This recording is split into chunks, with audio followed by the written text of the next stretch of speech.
Қайырлы күн қыздар, бүгін сіздерге қызыл ірімшікті жасап көрсетемін. Міне видеода көріп тұрғандарыңыздай, осы қызыл ірімшікті бірге жасайық. Жасалу жолы өте оп-оңай.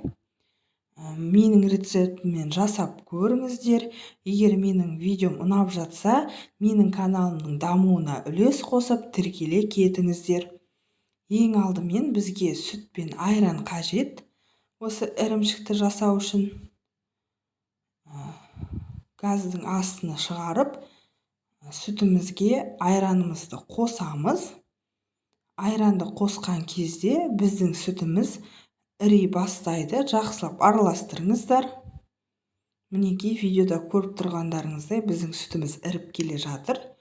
Содан соң қайнайды осы сүт. Қайнаған кезде сүтіміздің түсі жасыл болып өзгереді. Бір қайнатып алып, газыңыздың астын орташа қылып қоясыздар. Осы ірімшікті жасау уақыты 2-3 сағаттай болады. Жақсылап араластырыңыздар. Қайнаған сайын біздің суымыз азаятын болады. Суымыз орташа деңгейге жеткен кезде шекер қосамыз. Мен 1 кесе қостым. Сіздер одан да аз қоссаңыздар, өз еріктеріңізде. Міне осылай қайнайды.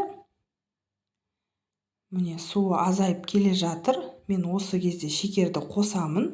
Шекерді қосқан кезде суымыз тез тартылатын болады. Сондықтан астын араластырып, қасында тұрғандарыңыз жөн, өйткені күйіп кетуі мүмкін. Міне суы тартылғаннан кейін біздің ірімшігіміз дайын деген сөз.